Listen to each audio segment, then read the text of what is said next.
perkenalkan nama saya Tiara Deotrokanonika dari kelas 12 PS2.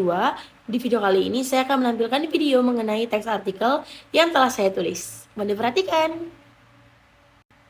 Dalam artikel kali ini saya memilih judul yaitu Society 5.0 dan Peran Generasi Muda yang berisikan dalam dunia ekonomi yang terus berkembang, ekspansi ekonomi menjadi salah satu konsep kunci yang mempengaruhi pertumbuhan dan kemakmuran suatu negara.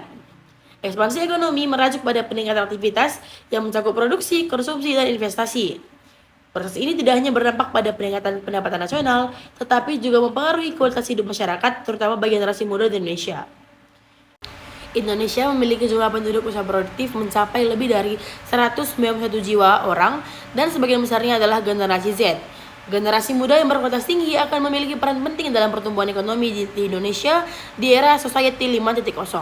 Pengembangan keterampilan digital diperkirakan akan berkontribusi senilai 4.434 triliun kepada PDB di Indonesia di tahun 2030 atau setara dengan 16% dari PDB.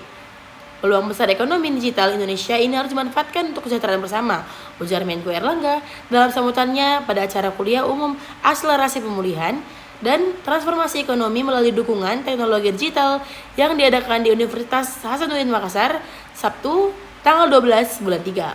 Dalam konteks Society 5.0 yang merupakan masyarakat sangat bergantung terhadap teknologi yang canggih, peran generasi muda menjadi sangat krusial. Generasi muda yang tumbuh di era digitalisasi dan sosial media merupakan keunggulan dalam hal adaptabilitas dan kemampuan untuk memanfaatkan teknologi. Mereka adalah agen perubahan yang mampu menggerakkan inovasi dan transformasi di berbagai bidang.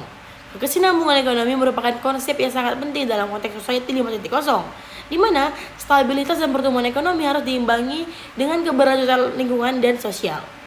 Tidak hanya itu, peran pemerintah saat ini adalah meningkatkan minat generasi muda untuk dapat mengembangkan Society 5.0 yang dapat menaikkan jiwa kewirausahaan yang tinggi. Generasi muda seringkali terlibat dalam sektor ekonomi yang kreatif dan inovatif. Mereka mencari peluang baru dan menciptakan bisnis yang dapat memberikan solusi atas berbagai masalah sosial dan ekonomi. Dan dengan meningkatnya kewirausahaan generasi muda akan membuka peluang-peluang pekerjaan yang dapat meminimalisir angka pengangguran di Indonesia. Tetapi bukan hal yang mudah untuk generasi muda memasuki era Society 5.0 karena dilansir melalui communication.uii.ac.id, menghadapi era society ini dibutuhkan kemampuan 6 literasi dasar seperti literasi data, yaitu kemampuan membaca, analisis, dan menggunakan informasi ataupun big data. Kemudian, literasi teknologi, memahami cara kerja mesin, aplikasi teknologi ataupun coding, artificial intelligence, machine learning, engineering, principle, and biotech. Dan terakhir adalah kemampuan literasi manusia, yaitu humanities, communication, and designs. Secara keseluruhan, untuk mencapai kesinambungan ekonomi dalam konteks Society 5.0, diperlukan peran aktif dari generasi muda yang dilengkapi dengan keterampilan digital dan literasi, yang dimana pemerintah dan berbagai pihak harus bekerjasama untuk menyediakan pendidikan dan pelatihan yang sesuai agar generasi muda siap menghadapi tantangan dan peluang di era digital ini. Sekian dari saya Tiara, terima kasih. Jika ada salah kata mohon dimaafkan. Salam Imago Dei.